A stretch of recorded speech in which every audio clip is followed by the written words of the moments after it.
After a flood destroyed my home, my wealthy family refused to help.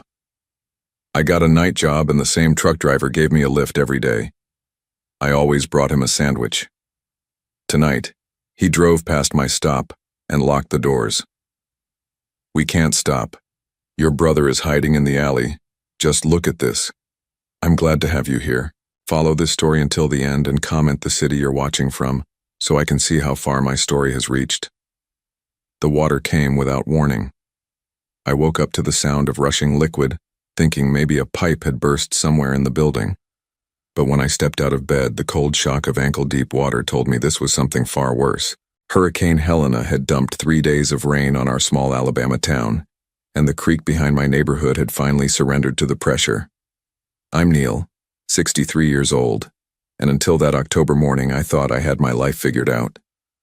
My little house on Maple Street wasn't much to look at, but it was mine. I'd lived there for 12 years ever since my divorce, making the mortgage payments from my job at the hardware store. The house had belonged to old Mrs. Patterson before me, and it still smelled faintly of her lavender sachets and cats. I'd grown to love that smell, but water doesn't care about sentiment. By the time the emergency crews reached my street, everything I owned was either floating or ruined. The volunteers helped me salvage what they could, but there wasn't much. A few photographs in frames, some clothes that might survive the washing machine, and the small wooden box where I kept my important papers. Everything else dissolved into muddy memory. Standing in my destroyed living room, watching strangers haul my waterlogged furniture to the curb, I felt something I hadn't experienced since my parents died 15 years ago. Complete helplessness. The insurance adjuster, a tired-looking woman named Janet, delivered the final blow with practiced efficiency. Flood damage wasn't covered under my basic homeowner's policy. I'd need to find somewhere else to live while I figured out what came next. That's when I remembered I had family. Katrina lived 23 miles away in Millbrook, in a house that could fit 6 of my old places. My older sister had always been the successful one, the one who'd married well and built a life that looked perfect from the outside. Robert, her husband, owned 3 car dealerships, and Katrina managed a boutique real estate firm that catered to wealthy clients. They'd never had children, but they had money, plenty of it. I hadn't spoken to Katrina in almost 2 years, not since our last awkward Christmas dinner where she'd made subtle comments about my simple lifestyle while showing off her latest kitchen renovation. But surely, when faced with my current situation, she'd remember we were family. Surely she'd help. I called her on Tuesday evening, 3 days after the flood. My voice shook slightly as I explained what had happened. I tried to keep it brief, factual. I didn't want to sound like I was begging. "Oh, Neil," she said, and for a moment, relief flooded through me. Her tone sounded concerned, caring. "That's terrible. I saw the news about the flooding down there. I lost everything, Katrina. The insurance won't cover it. I'm staying at the Red Cross shelter right now, but they say it's only temporary. I was wondering if maybe I could stay with you and Robert for a few weeks, just until I get back on my feet." The silence stretched so long I thought the call had dropped. When she finally spoke, her voice had changed completely. Gone was the concern, replaced by something cold and distant. "Neil, you know Robert and I don't have space for house guests. We're very private people. I wouldn't be any trouble. I just need a place to sleep and shower. I can help around the house, pay you rent as soon as I find work." Another pause.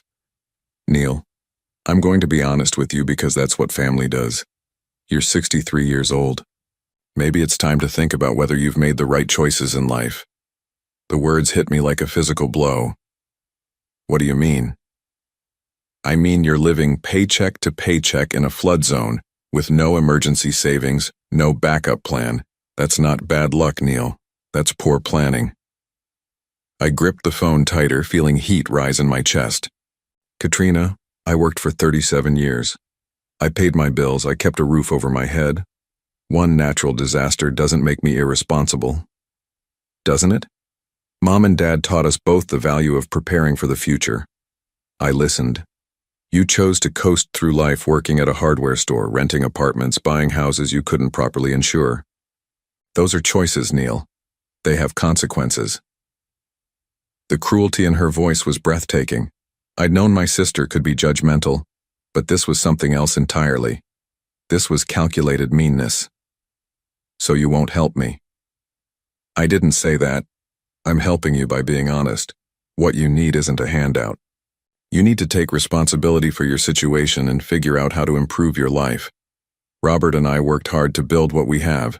We can't be expected to bail out everyone who makes poor decisions. Everyone. As if I were just another charity case she'd decided didn't deserve her attention. I'm your brother, Katrina. And I love you. But love doesn't mean enabling destructive patterns.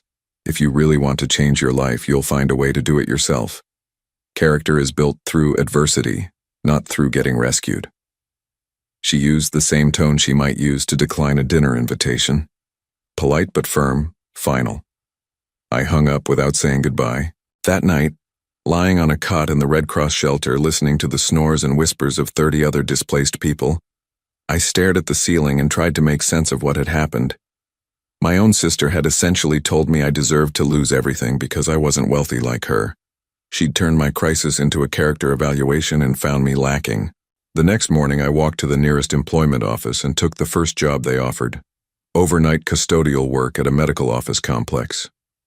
The pay was $800 a week, enough to rent a small apartment and buy groceries if I was careful.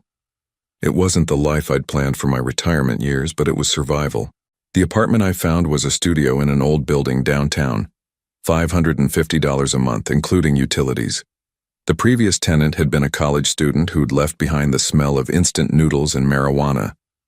The walls were thin enough that I could hear my neighbors' conversations, and the heating system made sounds like an angry ghost. But it was mine. My first night of work, I met Samuel. He was parked outside the medical building when my shift ended at 6 a.m., sitting behind the wheel of an 18-wheeler with Morrison Logistics painted on the side. When I walked past, he rolled down his window. "You the new night guy?" he asked. His voice was rough but friendly, weathered by years of truck stop coffee and highway diesel fumes. "That's me," I said. "I deliver medical supplies here twice a week. Been wondering who they got to replace old Edgar." He studied my face with pale blue eyes set in a road-worn face. "You look beat, brother. Long walk home?" "About 4 miles. Not too bad." Samuel shook his head. "Nah, that's too far for a man your age after working all night. Hop in, I'll give you a ride." I hesitated. I'd grown up being taught not to accept rides from strangers, but something about Samuel felt trustworthy. Maybe it was his directness, or maybe I was just too tired to care about safety. The inside of his truck was surprisingly clean and organized. It smelled like black coffee and pine air freshener, with a hint of the vanilla candle hanging from his rearview mirror. The radio played quiet country music, and the heater worked perfectly. "Name's Samuel," he said as we pulled out of the parking lot. "Samuel Morrison. This is my truck, my route, my life for the past 18 years. Neil, and thank you for this. You didn't have to." "Course I did. That's what people do for each other.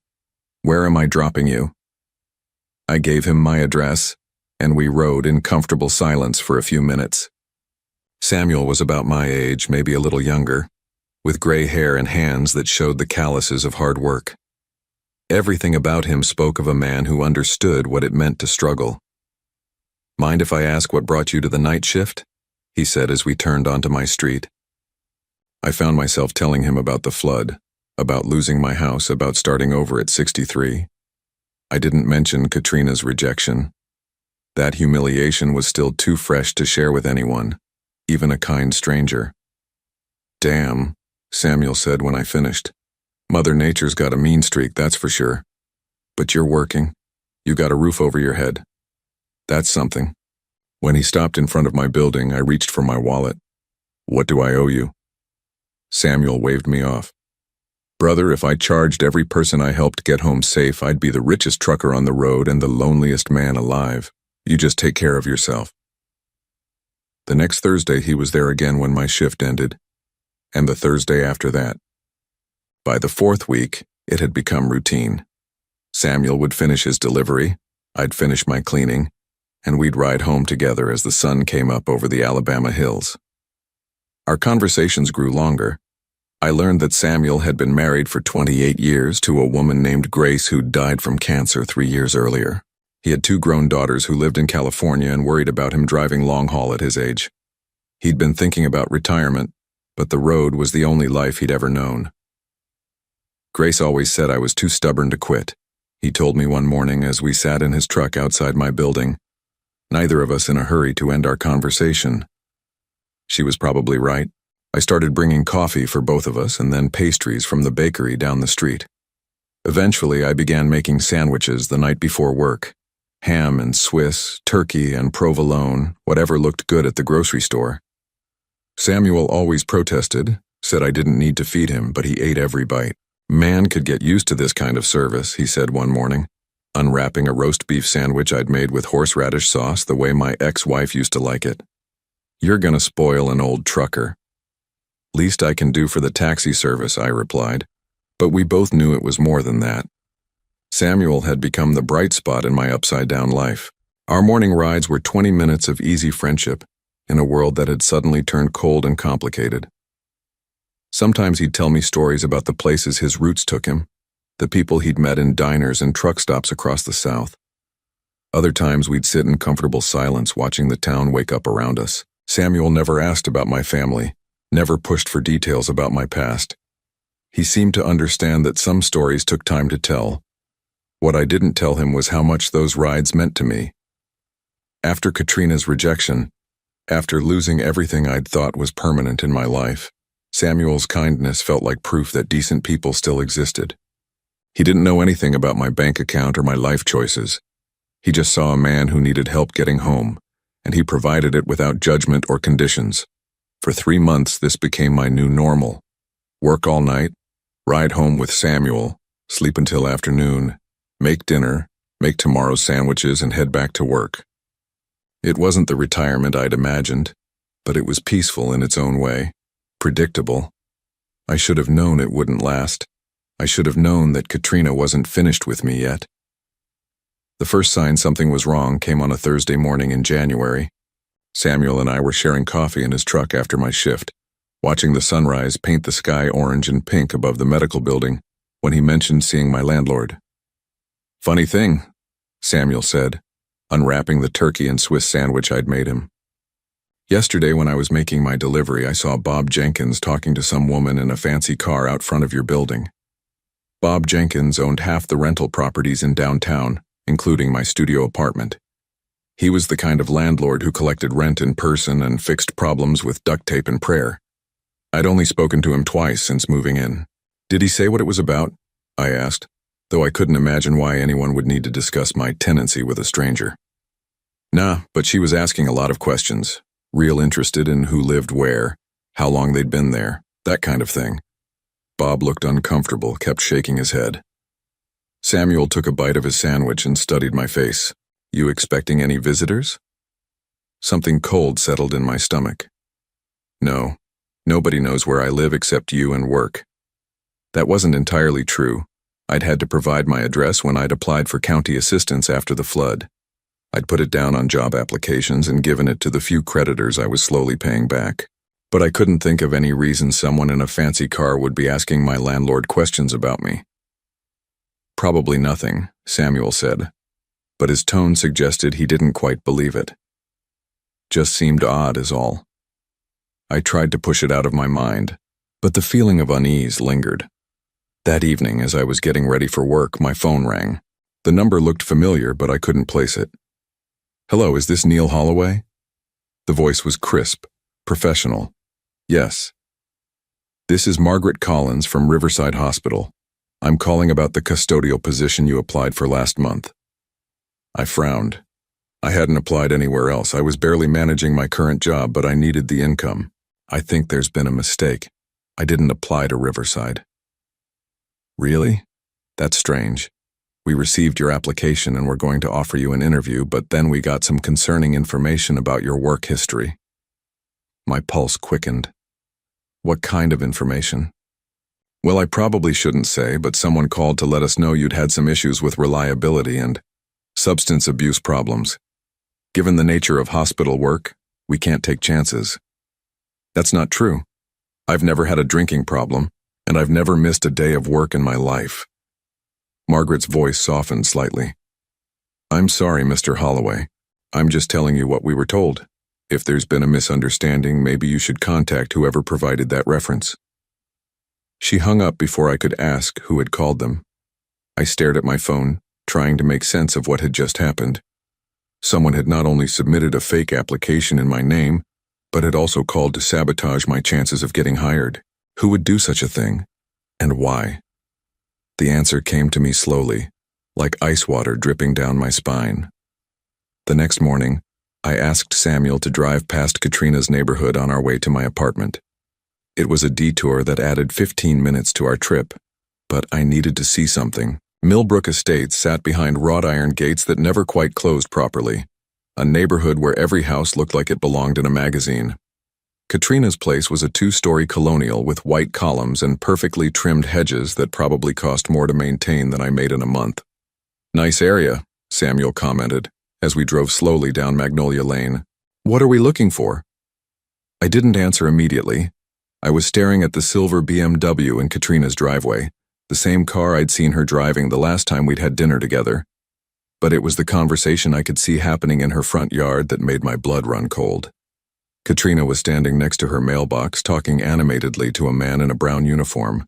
Even from a distance, I could see her gesturing emphatically, shaking her head, making the same kinds of hand movements she'd used as a child when she was lying to our parents about broken dishes or missing cookies. Keep driving, I said quietly. Everything okay, Neil? Just keep driving. That afternoon, I called every job I'd applied for in the past month. 3 different employers told me the same story. They'd received calls warning them about my unreliability and personal problems. 2 others said they'd gotten letters detailing my supposed history of theft and dishonesty. All of the calls and letters had come from someone claiming to be a former employer, but the details were vague enough that no one had bothered to verify them. I was being systematically sabotaged, and there was only one person with both the motive and the connections to pull it off. When I confronted Katrina that evening, calling her from the parking lot outside the medical building, she didn't even try to deny it. Neil, I told you, I'm helping you by not enabling your poor choices. Lying to potential employers isn't helping me. It's destroying me. Her voice remained eerily calm. You're destroying yourself. I'm just making sure you can't drag innocent people down with you. What the hell does that mean? It means I know you better than these employers do. I know your pattern of taking the easy way out, of expecting other people to solve your problems.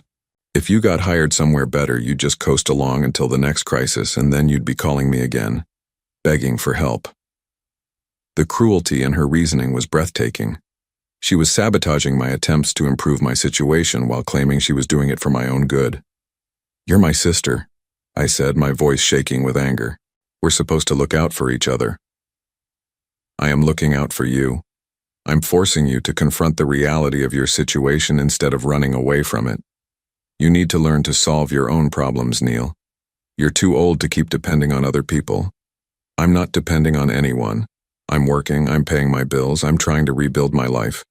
With whose help? That truck driver who gives you rides? The charity workers who found you your apartment? You're still looking for people to rescue you instead of rescuing yourself.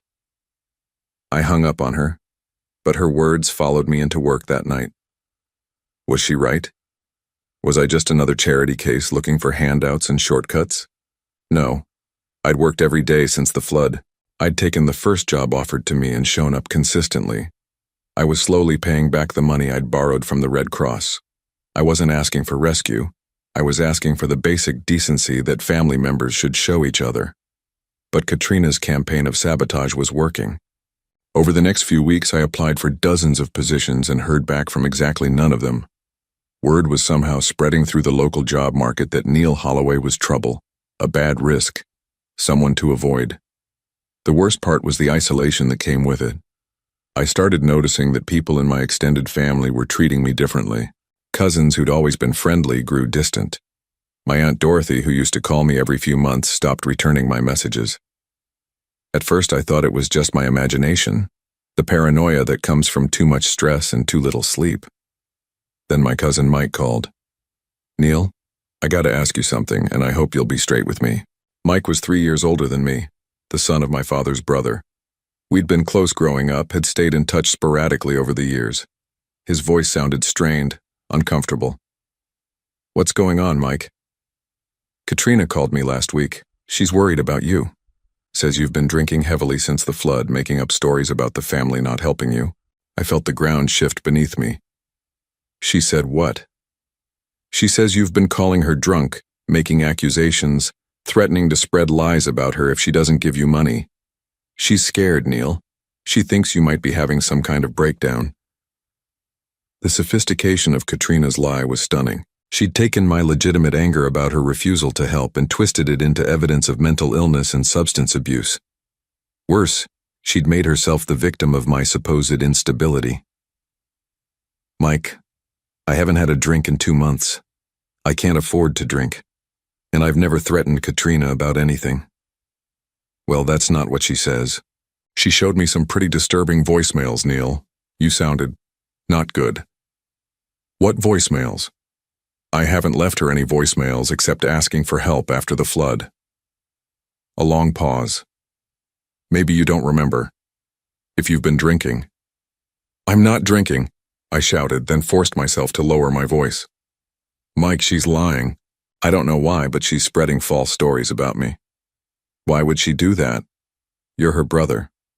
It was the same question I'd been asking myself for weeks.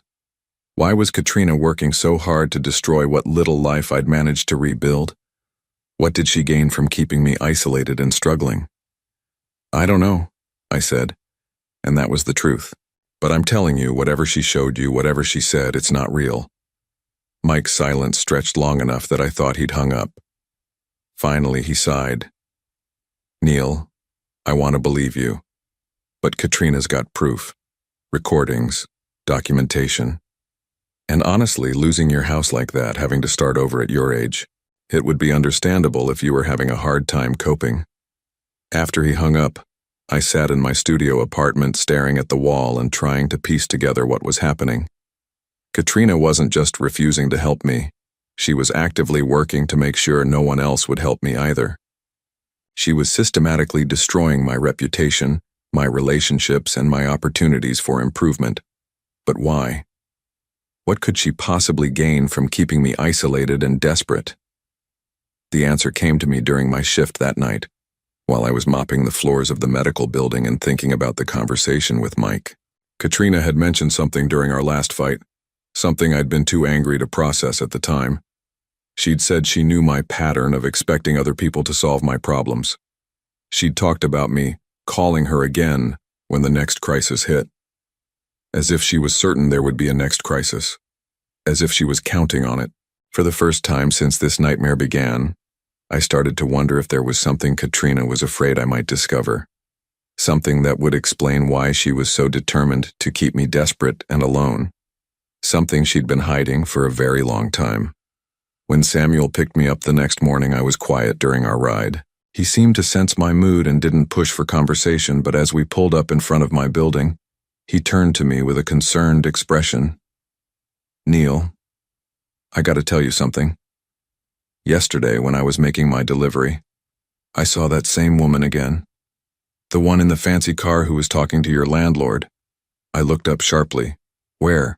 Parked across from the medical building. She was there when I arrived, and she was still there when I left. Just sitting in her car, watching the entrance. A chill ran down my spine. Did you get a good look at her? Samuel nodded grimly. Silver BMW, blonde hair, expensive clothes. She was taking pictures, Neil. Pictures of the building, of people coming and going. That's not normal curiosity. I knew, even before he described her, who it was. Katrina was watching me, documenting my routine, my habits, my associations. The question was why. Samuel, I said slowly, I think I'm in some kind of trouble. Real trouble. He studied my face for a long moment, then nodded. I figured as much. What do you need? The simple offer of help, after weeks of doors slamming in my face and family members turning away, was almost overwhelming. I had to clear my throat before I could speak. I need someone to watch my back. Someone I can trust. You got it, Samuel said without hesitation. Whatever's going on, we'll figure it out together. As I climbed the stairs to my apartment, I felt something I hadn't experienced in months. Hope. Katrina had underestimated me, and she definitely underestimated Samuel. She thought she could isolate me completely, make me so desperate that I'd have no choice but to accept whatever she was planning. She was wrong. But as I unlocked my door and stepped into the small space that had become my refuge, I couldn't shake the feeling that I was missing something important. Some crucial piece of the puzzle that would explain why my own sister was working so hard to destroy me. I was about to find out just how deep her deception ran, and just how much I stood to lose if I didn't stop her soon. It was the second Thursday in February when Samuel saved my life, though I didn't realize it at the time. The night started like any other. I finished my custodial rounds at the medical building, cleaned the break room one last time, and locked up at exactly 6 a.m. Samuel's truck was idling in its usual spot, exhaust visible in the cold morning air, but something was different about his expression when I climbed into the passenger seat. Instead of his usual easy smile, Samuel's jaw was tight, his pale blue eyes scanning the parking lot like he expected trouble. "Morning," I said, settling into the worn leather seat and reaching for the thermos of coffee I'd brought to share. "You seem tense." Samuel put the truck in gear but didn't immediately pull out of the parking lot. Instead, he sat there for a moment, hands gripping the steering wheel, studying the rearview mirror. "Neil, I need to ask you something, and I need you to think carefully before you answer." The seriousness in his voice made my stomach clench. "What's going on? Have you told anyone about our morning routine? About me giving you rides home?" I shook my head. "No. Why would I?" "Because yesterday, when I was making my delivery, that woman was back, the blonde in the BMW, but this time she wasn't alone." Samuel reached into his shirt pocket and pulled out his cell phone. The screen was cracked from years of truck stop parking lots and highway vibrations, but I could clearly see the photo he'd taken. A silver BMW sat in the medical building parking lot, and next to it stood two men in dark jackets. One was talking on a phone while the other pointed toward the building entrance. I recognized her from the other times I'd seen her. Samuel continued, his voice low and urgent. "Your sister, right? But those men with her, they weren't family. They looked like the kind of people you hire when you want something done quietly." My mouth went dry. "What kind of something?" "The kind where someone gets hurt." Samuel's fingers drummed against the steering wheel. "Neil, I've been driving truck for 18 years. I've seen enough bad situations to know when one's brewing. This isn't just about job applications anymore." I stared at the photo, trying to process what I was seeing. Katrina with hired muscle, watching my workplace, planning something that required backup. The implications made my head spin. "What do you think they want?" "I think," Samuel said slowly, "they want you gone. Question is whether that means out of town or something more permanent." The words hit me like ice water. My own sister was planning to have me hurt, maybe killed. It seemed impossible, but looking at the evidence on Samuel's phone, I couldn't deny what was happening. "Did you hear anything they said?" Samuel nodded grimly. I parked where I could listen without being seen. The blonde, your sister, she was giving instructions. Something about making it look like an accident, about timing it right so nobody would ask questions. My hands started shaking. "An accident?" "She mentioned something about you walking home alone, about how dangerous the neighborhoods can be for an elderly man, how easy it would be for someone to get mugged, maybe beaten too badly to recover." The casual cruelty of it was breathtaking. Katrina wasn't just planning to have me hurt. She was planning to make it look random, like urban violence that happened to strike an unlucky target. No one would investigate too deeply. No one would suspect family involvement. "There's more," Samuel said, scrolling through his phone. I managed to record some of their conversation. He pressed play and suddenly Katrina's voice filled the truck cabin, tinny but clear through the phone's small speaker. "Has to happen soon. He's getting suspicious, asking too many questions. If he starts digging into the past." A male voice interrupted her, gravelly and professional. "What about the truck driver? He's become a complication." Handle him too if necessary. Make it look like they were both in the wrong place at the wrong time. My blood turned to ice. They weren't just planning to hurt me. They were planning to hurt Samuel because he'd been kind enough to help me. Because he'd become the one person in my life who might ask questions if something happened to me. Samuel stopped the recording and looked at me with grim determination. That's when I decided to take action. Whatever your sister is hiding, whatever she's afraid you might find out, it's big enough that she's willing to kill for it. We have to go to the police, I said, but even as I spoke the words, I knew how it would sound. An elderly custodian accusing his successful sister of plotting murder, with only a cell phone recording and some suspicious photos as evidence. We could try, Samuel agreed. But think about it. She's wealthy, connected, respected in the community. You're a flood victim working night shifts and living in a studio apartment. Who do you think they're going to believe? He was right, and we both knew it. Katrina had spent months building a narrative about my mental instability and supposed drinking problems. If I went to the police now, claiming she was trying to have me killed, it would just confirm everything she'd been telling people about my deteriorating mental state. So what do we do? Samuel smiled for the first time that morning, but it wasn't a pleasant expression. We'd turn the tables, see, your sister made one crucial mistake. What's that? She assumed I was just some dumb trucker who wouldn't notice what was happening. She underestimated both of us. Samuel put the truck in gear and pulled out of the parking lot. But instead of heading toward my apartment, he turned in the opposite direction. We're not going to your place this morning, Neil. It's not safe. Where are we going? Somewhere we can figure out what your sister is really afraid of you discovering. Because people don't plan murders over family disagreements, brother. They plan them over secrets. Big, expensive secrets. As we drove through the awakening city, Samuel laid out what he'd observed over the past few weeks. Katrina's surveillance hadn't been random or casual. She'd been tracking my routine with military precision, noting when I worked, how I got home, who I talked to. She'd been building a profile of my vulnerabilities, looking for the perfect opportunity to strike. The thing is, Samuel said as we pulled into the parking lot of a 24-hour diner on the outskirts of town, she's been watching you for weeks, but I've been watching her too. And yesterday, I followed her after she left the medical building. Where did she go? To a law office downtown. She was there for almost 2 hours, came out carrying a briefcase and looking nervous. After that, she went to the bank. Then she made a stop that really got my attention. Samuel parked the truck and turned to face me fully. She went to a storage facility on Industrial Boulevard, Unit 237. She had a key, went in alone, stayed for about 20 minutes. When she came out, the briefcase was gone. My mind raced. What do you think was in the briefcase? Documents. Papers that are important enough to hide but accessible enough to retrieve quickly when needed. Samuel's expression grew thoughtful. Neil, I want you to think back. When your parents died, was there anything about the estate settlement that seemed strange to you? The question hit me like a lightning bolt.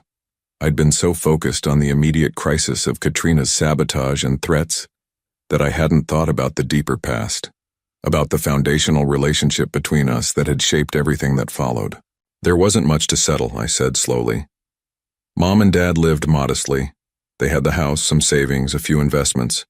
Katrina handled everything because she was the executor. She said after paying off their debts and funeral expenses, there wasn't much left, maybe $15,000 total. Did you see any of the paperwork? Bank statements, insurance policies, property valuations? I shook my head. Katrina said it would just upset me to go through all the details. She handled it all and gave me my share. $7,500. Samuel's eyes narrowed. That seems light for two people who owned their home outright and had been working for 40 years. That's what I thought at the time, but Katrina showed me the funeral bills, said Dad had some business debts I didn't know about. It was a difficult time. I was dealing with my divorce, starting over. I trusted her to handle things fairly. And you never questioned it later? No, why would I? She was my sister. We might not have been close, but I never imagined she'd steal from me. Samuel leaned back in his seat, processing what I'd told him. Neil, I think your sister has been planning this for a long time. I think she stole your inheritance 15 years ago, and she's been terrified ever since that you'd figure it out. The idea was so enormous, so devastating, that I couldn't immediately accept it. Katrina had managed our parents' estate while I was falling apart from my divorce. She'd handled all the paperwork, all the legal requirements, all the financial details. If she'd wanted to cheat me out of my inheritance, she would have had every opportunity. But why wait until now to get rid of me? If she stole my inheritance 15 years ago, why not just leave me alone to live my life in ignorance? Because something changed recently. Something that made her afraid you'd start asking questions. Samuel's voice grew urgent. Think, Neil. What's different now compared to 6 months ago? I considered the question, running through the major changes in my life since the flood. Losing my house, taking the night job, meeting Samuel, dealing with Katrina's rejection and sabotage. Then it hit me. The flood insurance claim, I said quietly. When I was trying to get compensation for my house, the insurance company required documentation going back years. Property records, ownership history, any inheritance or gift documentation that might affect the claim. Samuel nodded. They were looking for anything that might give you additional resources or legal standing. What did you tell them? That my house was all I owned, that I'd inherited nothing when my parents died. The implications of what I was saying began to dawn on me. But if that wasn't true, if there was an inheritance I didn't know about, then you might have had grounds for a much larger insurance claim. Or if the inheritance included property, you might have had other options for rebuilding. Samuel's voice grew grim. And if you'd started digging into your family's financial history to support your insurance claim, you might have discovered what really happened to your parents' estate. We sat in silence for a moment, watching early morning commuters stream past the diner windows. The implications of Samuel's theory were staggering. If Katrina had stolen my inheritance, she'd been living off money that was rightfully mine for 15 years. Worse, she'd watched me struggle through job loss, divorce, and now the flood, all while sitting on resources that could have helped me. We need proof, I said finally. We need to get into that storage unit, Samuel agreed. But that's going to be tricky. It's a secure facility and we can't exactly ask Katrina for the key. What about breaking in? Samuel shook his head. Too risky. Security cameras, alarms, possible felony charges if we're caught. We need a smarter approach. Like what? Samuel's smile returned, and this time it held a hint of mischief. Like following her the next time she visits it. Your sister's been planning your demise for weeks, but she's made one crucial error. Which is? She doesn't know that we know what she's planning. She thinks she still has the element of surprise. Samuel started the truck engine. But tonight, we're going to turn the tables. Tonight, we're going to find out exactly what Katrina's been hiding. As we drove toward a motel where Samuel said I could stay safely until evening, I felt something I hadn't experienced in months. Hope mixed with righteous anger. Katrina had spent weeks making me feel like a burden, like a failure who deserved his misfortune. She'd isolated me from family and sabotaged my attempts to rebuild. But if Samuel was right, if she'd been stealing from me all along, then everything made sense. Her refusal to help after the flood wasn't about tough love or character building. It was about preventing me from getting back on my feet enough to start asking inconvenient questions about the past. Samuel, I said as we pulled into the motel parking lot, whatever we find tonight, I want you to know that you've given me something I thought I'd lost forever. What's that? The knowledge that I'm not alone. That someone gives a damn whether I live or die. Samuel's weathered face softened. Brother, family isn't about blood. It's about who stands by you when the world falls apart. You've got family, you've just been looking in the wrong places. That evening, as we prepared to follow Katrina to whatever secret she was hiding, I realized that Samuel was right. I'd spent my entire adult life believing that family meant unconditional support, that blood relations would always protect each other. But sometimes the people who share your DNA are the ones who hurt you most. And sometimes the people who become your true family are the ones who show up in 18-wheelers with coffee and sandwiches, ready to risk everything to help a stranger find justice. Tonight, we were going to discover just how deep Katrina's betrayal ran. And tomorrow we were going to make sure she paid for every lie she'd told and every dollar she'd stolen. The reckoning was coming. Samuel and I spent that day at the Sunrise Motel, a faded establishment on the highway where the rooms rented by the week and nobody asked questions about why a trucker and an elderly custodian were planning what amounted to surveillance. Samuel had registered under a false name and paid cash, explaining to the desk clerk that we were taking turns driving and needed somewhere quiet to rest. The room smelled like disinfectant and old carpet, but it felt safer than my studio apartment.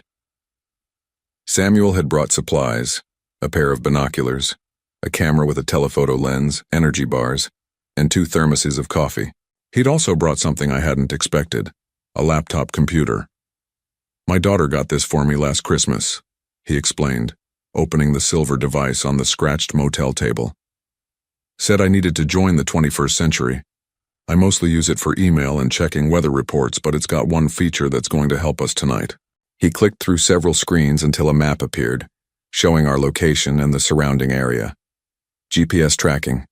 If we can get close enough to your sister's car, I can attach a magnetic tracker I borrowed from my dispatcher. We'll know everywhere she goes." I stared at the technology, impressed despite the circumstances. "You came prepared.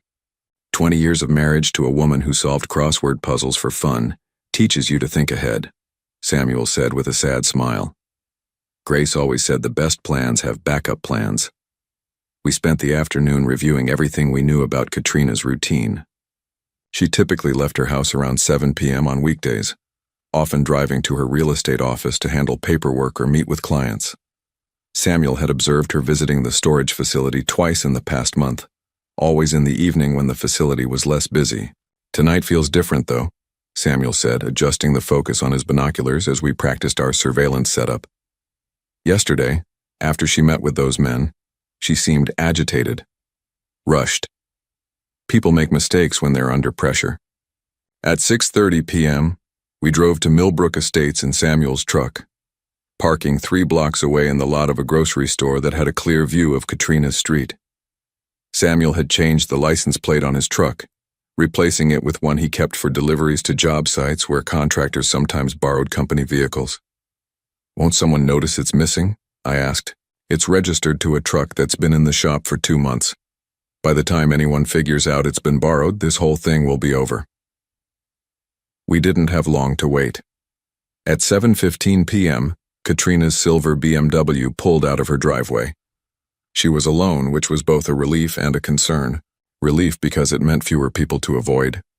Concern because it might mean she was planning to meet the men from yesterday somewhere else. Following someone without being detected is harder than it looks in movies. Samuel had to balance staying close enough to track Katrina's movements with remaining far enough back that she wouldn't notice the same truck behind her for multiple turns. He was surprisingly good at it, using other vehicles as cover and timing traffic lights to maintain distance. Katrina's first stop was downtown, at the law office Samuel had mentioned. She parked in front of a building that housed 3 different legal firms, and Samuel managed to attach the GPS tracker to her car while she was inside. The whole operation took less than 30 seconds. "Former military?" I asked as he slid back into the truck. "Former husband of a woman who locked herself out of her car twice a month for 28 years, he replied. "You learned to work fast with car doors." Katrina emerged from the law office 45 minutes later, carrying a manila envelope and looking around nervously before getting into her car. Samuel's laptop immediately showed her location as a blinking dot on the map. Her next stop was the storage facility. Industrial self-storage sat on a 5-acre lot surrounded by chain-link fencing and security cameras. The facility was older than some of the more modern storage companies, with rows of orange roll-up doors that looked like garage doors in a military barracks. Katrina used a key card to enter through the main gate, driving slowly toward the back of the complex. "Unit 237, Samuel murmured, consulting a facility map he'd printed from their website. "Back corner, away from the office and main traffic. Smart choice if you're trying to avoid attention." We parked across the street behind an abandoned gas station, using Samuel's binoculars to watch as Katrina pulled up in front of a unit in the last row. She looked around carefully before getting out of her car. then used a key to open the roll-up door. Even from our distance, I could see that the storage unit was nearly full. Boxes lined the walls and what looked like filing cabinets sat in the middle of the space. Katrina went directly to one of the filing cabinets, opening a drawer and removing several folders. "She's done this before," Samuel observed. "Knows exactly where everything is." Katrina spread the folders on top of one of the boxes, comparing documents from the manila envelope she'd brought with papers from the storage unit. Even through the binoculars, I could see her frustration growing.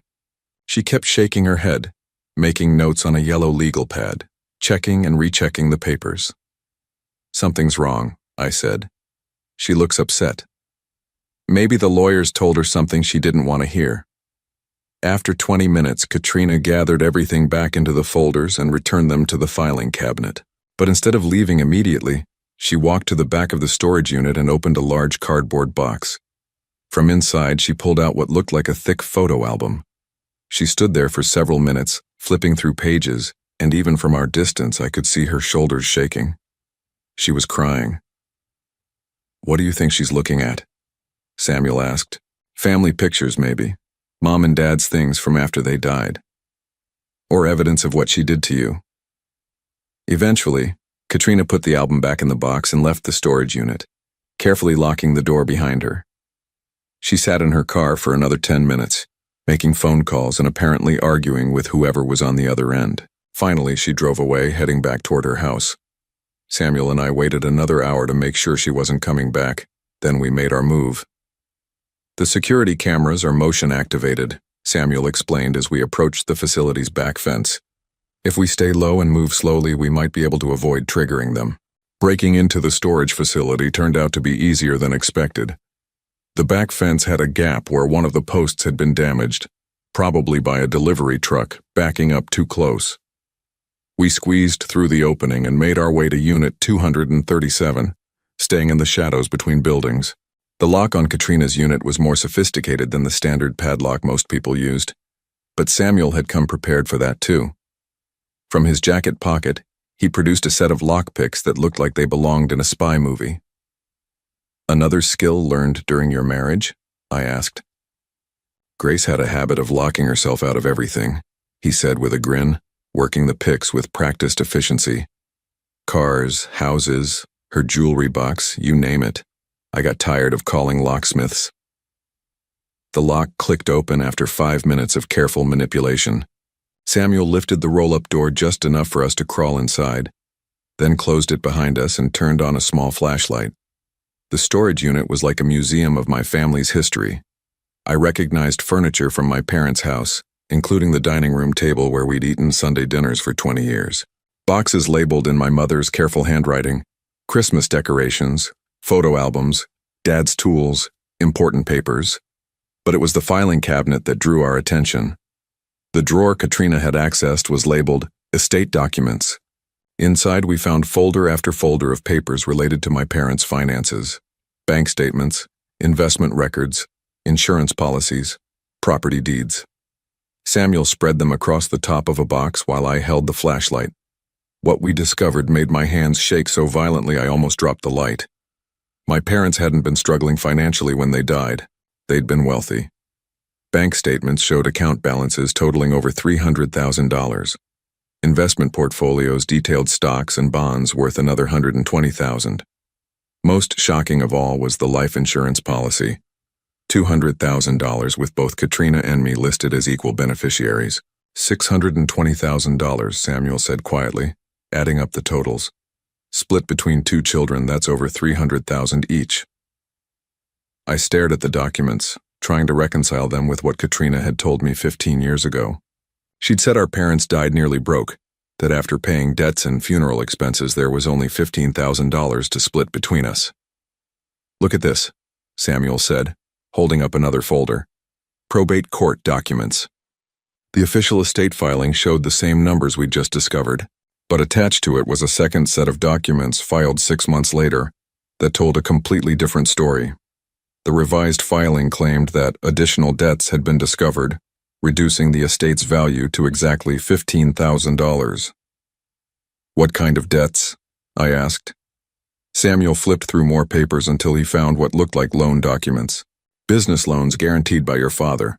Equipment purchases for a company called, let me see, Morrison Landscaping Services. My father never owned a landscaping company. He worked at the phone company for 37 years. No, but look at the signature on these loan documents. Samuel held up the papers so I could see them clearly. That's not your father's handwriting. He was right. The signature was close, but the loops and angles were subtly different from the documents I knew my father had signed. Someone had forged his name on loan agreements totaling over $400,000, then used those fake debts to justify stealing most of the inheritance. She created fake companies, fake loans, fake debts, I said, the enormity of the fraud beginning to sink in. She stole everything and made it look legal. And she's been living off your money for 15 years, Samuel added grimly. That house, that car, that real estate business she's so proud of, all of it built with your inheritance. We continued searching through the files, finding more evidence of Katrina's systematic theft. She'd been careful, methodical, creating a paper trail that would survive casual scrutiny while hiding the documents that proved the fraud. Most devastating was a folder labeled Neil Personal Information. Inside were copies of my divorce papers, employment records, credit reports, and what looked like surveillance photographs taken over the years. Pictures of me going to work, shopping for groceries, attending my ex-wife's wedding to her new husband. Katrina had been watching me for over a decade, documenting my life, making sure I never got successful enough to start asking questions about the past. She's been planning this for years, Samuel said, studying a timeline written in Katrina's handwriting. Look at this. The timeline started 15 years ago with estate settled, N satisfied with explanation. It continued through various milestones in my life. N lost job, struggling financially. N divorced, distracted. N moved to Maple Street house, isolated from family. The most recent entry was chilling. Hurricane Helena. Opportunity to eliminate problem permanently. She's been waiting for the right moment to get rid of you, Samuel said. The flood was perfect because it made you desperate and alone. But it was the last folder in the filing cabinet that revealed the full scope of Katrina's desperation.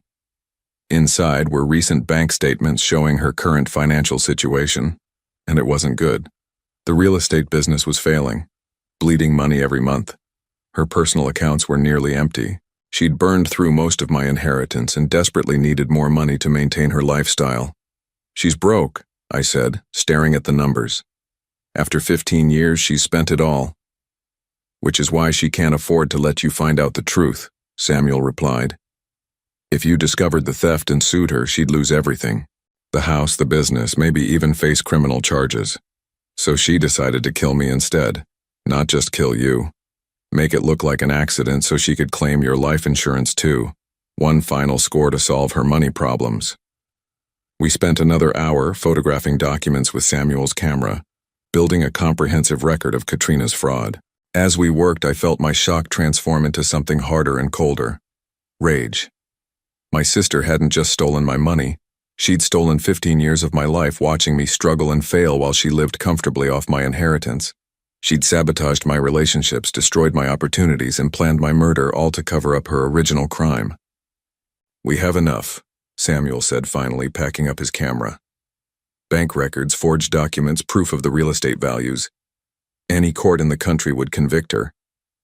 Good, I said, my voice steady despite the anger burning in my chest. Because I want her to lose everything just like she tried to make me lose everything. As we prepared to leave the storage unit, Samuel found one more piece of evidence that changed everything. Hidden behind the filing cabinet was a small metal box, the kind banks use for safe deposit storage. Inside were the original copies of my parents' wills, insurance policies, and property deeds, the real documents that Katrina had hidden while she submitted forged copies to the probate court.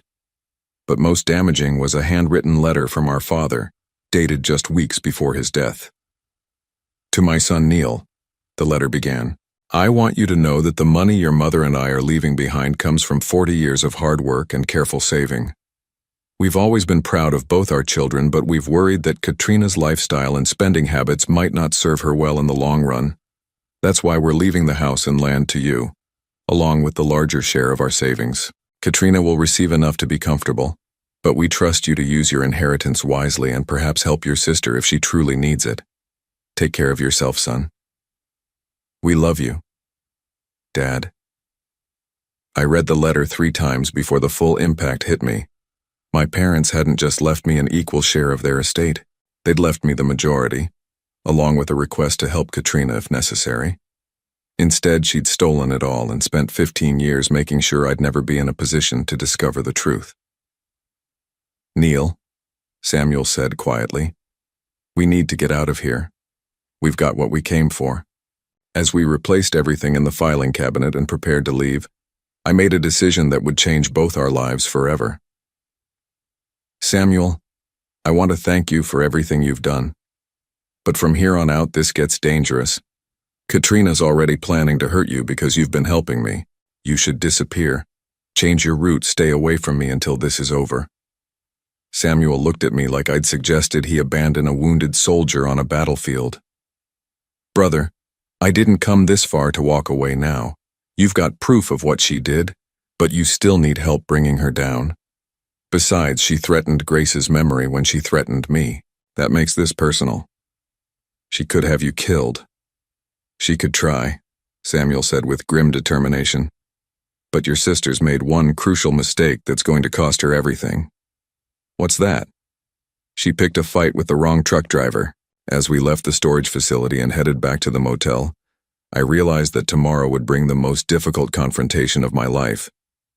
I would have to face the sister who'd stolen my inheritance, sabotaged my life, and planned my murder. But I wouldn't be facing her alone.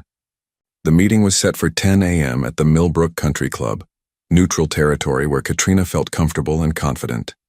Samuel had suggested the location, reasoning that she'd be less likely to bring hired muscle to a place where she was known and respected. I'd called her the night before, using a calm, defeated tone to request one final conversation about our family situation. I've been thinking about what you said, I'd told her over the phone, about taking responsibility for my choices. Maybe you're right. Maybe it's time I stopped fighting and accepted reality. The relief in her voice had been audible. Oh, Neil, I'm so glad you're finally seeing reason. We can work something out, I'm sure. Something that's fair for everyone. Fair? The word had almost made me laugh. Samuel dropped me off 3 blocks from the country club, parking where he could watch the entrance with his binoculars. We'd planned every detail of the confrontation, including multiple exit strategies in case things went wrong. The manila envelope in my hands contained copies of every document we'd found, organized in chronological order to tell the complete story of Katrina's 15-year deception. Remember, Samuel had said as I got out of the truck, she's going to deny everything at first. Don't show her the evidence all at once. Let her dig herself deeper with each lie. The Millbrook Country Club looked like something from a movie about wealthy Southern families. White columns, manicured lawns, and the kind of understated luxury that whispered rather than shouted about money. I'd never been inside before, but the hostess recognized Katrina's name and led me to a private dining room overlooking the golf course. Katrina was already there, sitting at a small table with her back to the window. She was dressed impeccably as always, in a cream-colored suit that probably cost more than I made in a month. Her blonde hair was perfectly styled, her makeup flawless. She looked every inch the successful businesswoman, the responsible sister who'd built a life worth envying. She also looked nervous. "Neil," she said, standing to greet me with a careful smile. "You look better. Have you been getting more sleep?" I sat down across from her, placing the manila envelope on the table between us. "I've had a lot to think about lately." "I'm sure you have. And I want you to know that I've been thinking too, about our relationship, about how we can move forward as a family." The waitress brought coffee without being asked, apparently part of Katrina's regular routine. I waited until we were alone again before responding. "I've been thinking about Mom and Dad," I said, "about what they would have wanted for us." Katrina's smile softened, becoming more genuine. They would have wanted us to take care of each other, to be there for family when times get hard. "Is that what you've been doing? Taking care of me?" In my own way, yes. I know it might not seem like it, but tough love is still love, Neil. Sometimes caring about someone means not enabling their mistakes. I nodded thoughtfully. You're probably right. I've made a lot of mistakes over the years. Poor financial decisions, bad planning, not preparing for emergencies. Exactly.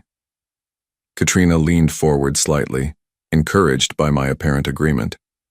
But it's never too late to change. You're still relatively young, still capable of building a better life for yourself. With your help? Well, within reason. I can't just hand you money, Neil. That would only reinforce the patterns that got you into trouble in the first place. But maybe we could find you a better job, a better place to live. Something more suitable for a man your age. Something more suitable. Like a grave, I thought, but didn't say. That's very generous, I said instead. But I have to ask you something, and I need you to be completely honest with me. Katrina's expression grew cautious. Of course. What is it? When Mom and Dad died, when you handled their estate, was there really only $15,000 left after paying their debts? The question hit her like a physical blow. I saw her stiffen, saw her carefully composed expression flicker for just a moment before she regained control. Neil, we've been over this. I showed you all the paperwork at the time. The funeral expenses, the outstanding bills, the legal fees. There wasn't much left. But there could have been more originally before the debts were paid. Yes, there was more initially. But you have to understand, Mom and Dad had made some financial commitments that weren't immediately obvious. Business loans, guarantees for friends, things like that. Her first lie. Samuel had been right about letting her dig herself deeper. What kind of business loans? Oh, you know Dad. He was always trying to help people, co-signing for neighbors who needed equipment loans, that sort of thing. Very generous, but not always wise. Equipment loans for what kind of business? Katrina's pause was barely perceptible, but I caught it. Landscaping equipment, I think. Or maybe construction. I'd have to check the records to be sure. Her second lie, the fictional Morrison Landscaping Services. Katrina, I need to tell you something.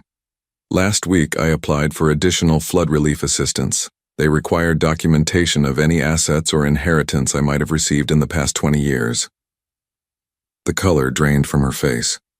What? What did you tell them? The truth, that I'd inherited nothing significant when our parents died. But they said they needed to verify that with official records. I opened the manila envelope and pulled out the first document, the original probate filing showing the estate's true value. This is what they found. Katrina stared at the document, her hands trembling slightly as she recognized her own handwriting on the legal forms. Neil, I can explain. $620,000, I said quietly. That was the real value of Mom and Dad's estate. Bank accounts, investments, life insurance, the house and property. Over $300,000 that should have come to me. You don't understand the complexities involved in settling an estate. There were so many factors. Like Morrison Landscaping Services? I pulled out the forged loan documents. The company that Dad supposedly guaranteed loans for. Except Dad never owned a landscaping business, and this isn't his signature. Katrina's breathing became shallow, rapid. Neil, you're jumping to conclusions. There are explanations for all of this. Are there explanations for these? I spread out the photographs Samuel had taken of her surveillance files. Pictures of me going to work, shopping for groceries, living my daily life while she watched and documented my every move. Her facade finally cracked completely. The careful composure, the loving concern, the sisterly worry, all of it fell away, leaving something cold and calculating. You broke into my storage unit. I discovered the truth about what you've been doing to me for 15 years. Katrina sat back in her chair, her mind racing. I could see her weighing options, considering damage control strategies, trying to find a way to spin the situation to her advantage. Even if some of the paperwork was irregular, she said carefully, that doesn't change the fundamental facts. Mom and Dad trusted me to handle their affairs. They knew I would make responsible decisions. Responsible decisions like forging Dad's signature on loan documents, like stealing my inheritance and watching me struggle for over a decade. I didn't steal anything. I made executive decisions about how to distribute assets in a way that would benefit both of us long term. The sheer audacity of her rationalization was breathtaking. Even caught red-handed with evidence of massive fraud, she was still trying to frame it as good judgment. Benefit both of us? Katrina, you've been living in a mansion while I worked night shifts just to afford a studio apartment. You drive a car that cost more than I made in 2 years. How exactly did stealing my inheritance benefit me? Because you would have wasted it. The words exploded out of her with 15 years of suppressed justification. You would have spent it on some foolish investment or given it to that ex-wife of yours or lost it gambling or drinking. I saved you from yourself. By taking everything that was rightfully mine. By putting it to better use. I built a business, I created value, I made smart investments. Your $300,000 became the foundation for a real estate empire. An empire that's currently bleeding money every month. I pulled out her recent bank statements. You're broke, Katrina. You spent 15 years living off my inheritance and now it's gone. Her eyes widened as she recognized the documents. How did you? The same way I found out about the men you hired to have me killed. The accusation hung in the air between us like a live wire.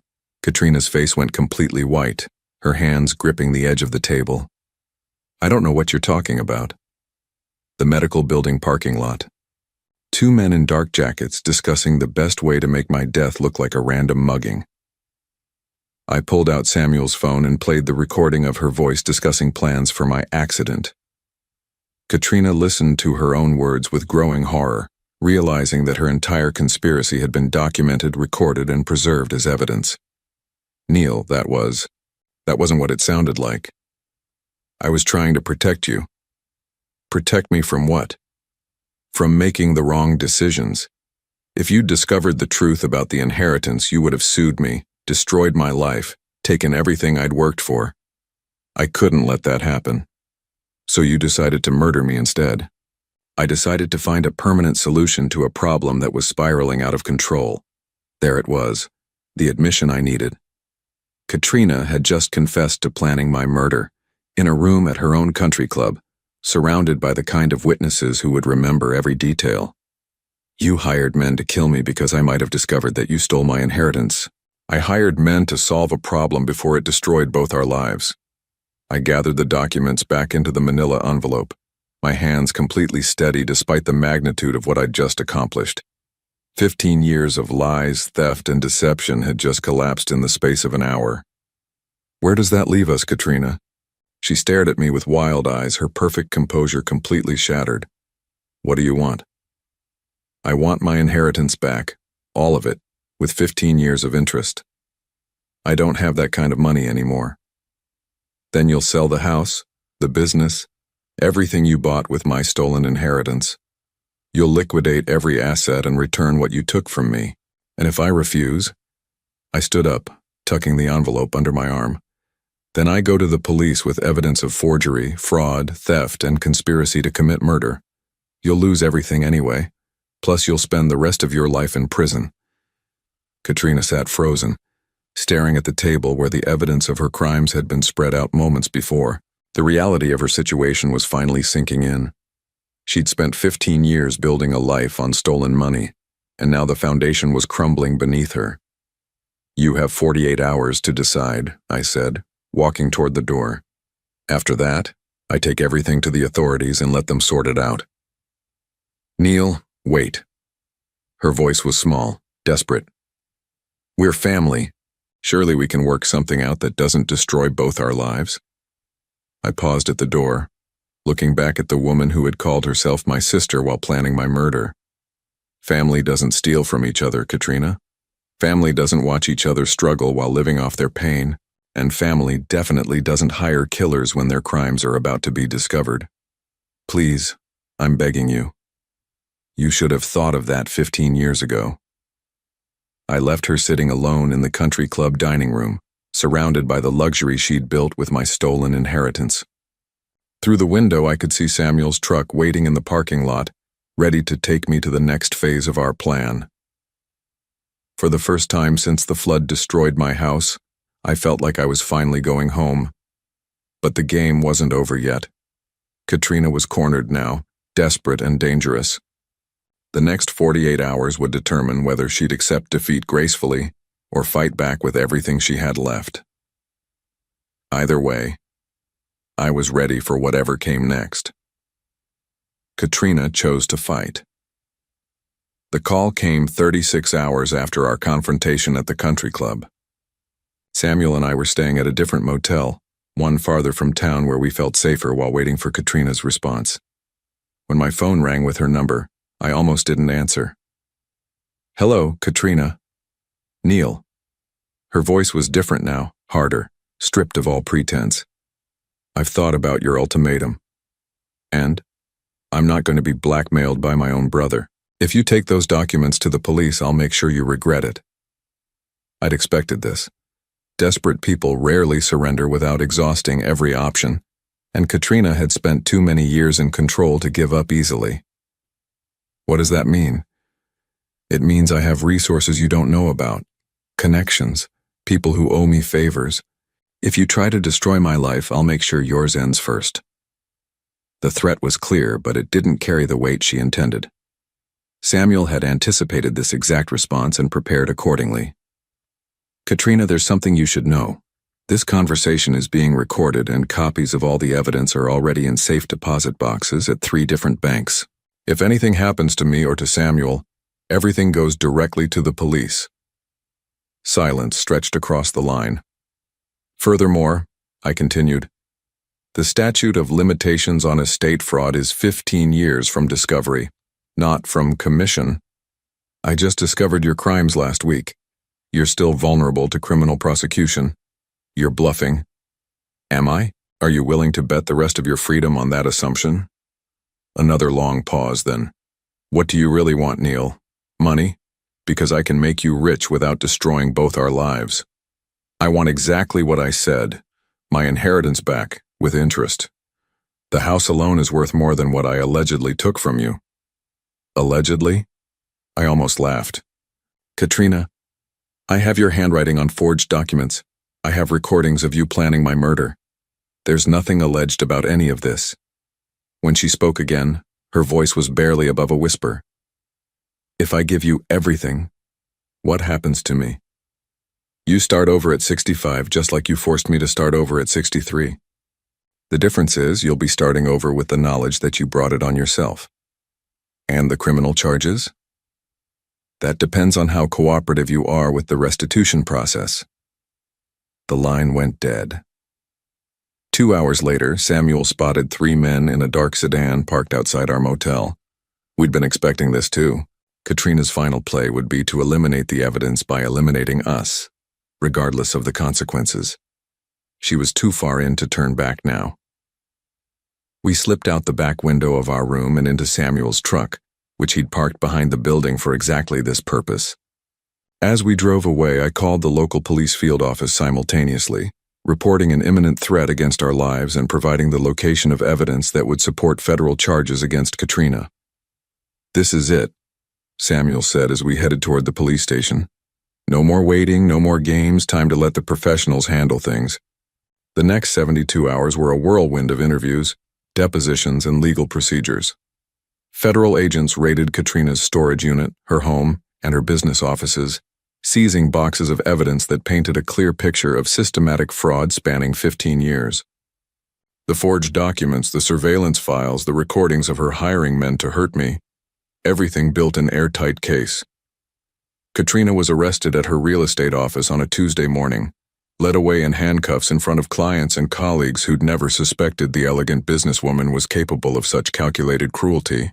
The local news covered the story extensively, describing it as one of the largest cases of family fraud in the state's history. But the media attention was nothing compared to the phone calls. My extended family, the same relatives who'd distanced themselves from me based on Katrina's lies, suddenly wanted to reconnect. Cousins I hadn't spoken to in years called to express shock and support. Aunt Dorothy left tearful voicemails apologizing for believing Katrina's stories about my supposed drinking and mental instability. "We should have known," my cousin Mike said when he visited me at the small apartment Samuel had helped me rent near the police station. "Katrina always was too slick, too perfect. But we wanted to believe her version of events because it was easier than questioning someone so successful." I understood their position, but forgiveness would take time. These people had abandoned me when I needed them most, choosing to believe comfortable lies over uncomfortable truths. Their apologies were sincere, but they couldn't erase the months of isolation and rejection. The legal resolution took 6 months. Katrina's attorney tried to negotiate a plea deal that would allow her to keep some assets in exchange for cooperation, but the evidence was too overwhelming. She was convicted on multiple counts of fraud, forgery, and conspiracy, receiving a sentence of 12 years in federal prison. More importantly for my future, the court ordered complete financial restitution. Katrina's house, her business, her investments, even her jewelry. Everything was liquidated to repay what she'd stolen from me. When the final accounting was complete, I received $437,000. My original inheritance plus 15 years of compound interest. For the first time since the flood, I was financially secure. More than secure, I was wealthy enough to live comfortably for the rest of my life without ever working another night shift. But the money, satisfying as it was to recover, wasn't the most important thing I gained from the ordeal. The most important thing was Samuel. "So what's the plan now, brother?" Samuel asked as we sat in the lawyer's office, watching them process the final restitution payments. Big house, fancy car, country club membership? I'd been thinking about that question for weeks, ever since it became clear that justice would prevail and my financial future would be secure. What did a 63-year-old man do with sudden wealth and complete freedom? "I'm thinking about buying some land," I said. "Somewhere quiet, maybe with a workshop where I can work on projects that interest me instead of cleaning office buildings." "Sounds nice. Peaceful. Room for a friend to park his truck when he's between routes.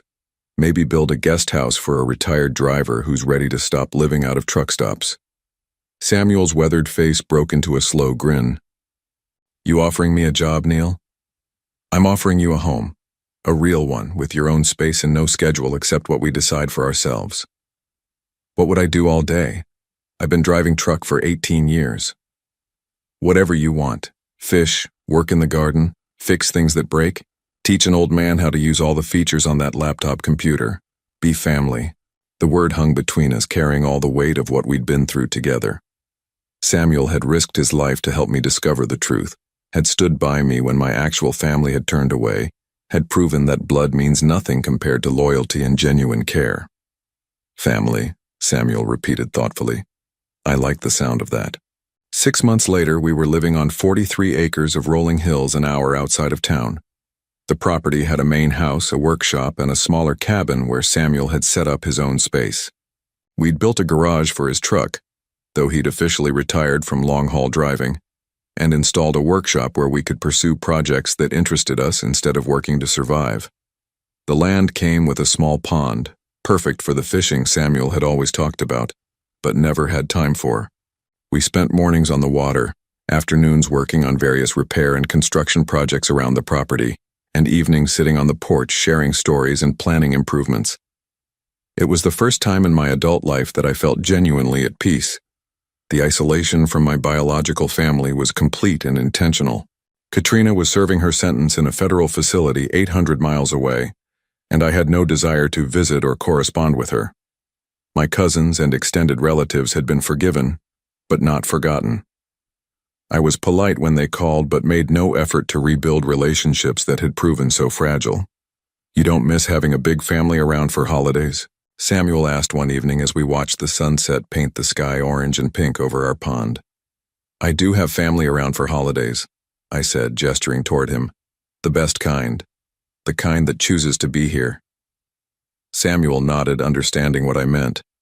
Grace had been gone for 3 years when we met, and his daughters lived busy lives across the country. We'd become each other's family by choice rather than accident of birth, bound together by shared experience rather than shared genetics. The phone rang occasionally with business calls about the land, the investments I'd made with my recovered inheritance, or legal matters related to Katrina's case. But mostly our days were quiet and purposeful. We worked when we felt like working, rested when we needed rest, and helped each other with whatever needed doing. One afternoon, while we were building a new shed behind the workshop, Samuel paused in his hammering and looked at me with a thoughtful expression. "You know what I realized the other day?" "What's that?" "For 40 years I worked jobs where other people told me what to do, when to do it, how fast to drive, where to stop. I thought that was just life. And now I know the difference between working to survive and working because you choose to, makes everything better." I understood exactly what he meant. The night shift custodial work had been about desperation, about accepting whatever was available just to keep a roof over my head. The projects we worked on now were about satisfaction, about building something we wanted to exist because we enjoyed the process of creation. 2 years after Katrina's conviction, I received a letter from her in prison. The envelope sat unopened on my kitchen table for 3 days before I finally decided to read it. The letter was 5 pages of justification and self-pity, explaining how she'd only been trying to protect me from my own poor judgment, how she'd invested my inheritance wisely until circumstances beyond her control had forced her into desperate measures. She claimed to miss our family relationship and hoped that someday we could reconcile. There was no genuine apology, no acknowledgement of the pain she'd caused, no recognition that her actions had been fundamentally wrong. Even facing 12 years in prison, Katrina was still trying to rewrite history to cast herself as the victim of circumstances, rather than the architect of her own downfall. I burned the letter in the fireplace that evening, watching the pages curl and blacken until they became ash. Samuel didn't ask what I'd decided about responding to her. He understood that some relationships can't be repaired because they were never genuine to begin with. "No regrets?" he asked as the last of the letter disappeared into flames. "None," I said, and meant it completely. On my 66th birthday, Samuel and I hosted a small celebration on our land. A few neighbors we'd grown friendly with, the lawyer who'd helped recover my inheritance, and one of the agents who'd worked Katrina's case. Nothing elaborate, just grilled food and conversation as the sun set over our pond. 3 years ago, I was sleeping on a cot in a Red Cross shelter, I told the small group as we sat around a fire pit Samuel had built from stones we'd cleared from the pasture. I thought I'd lost everything that mattered. "Turns out you hadn't lost anything important," Samuel said, raising his beer bottle in a casual toast. "You'd just been carrying around some dead weight that needed to be cut loose." The others laughed, but I knew Samuel was exactly right.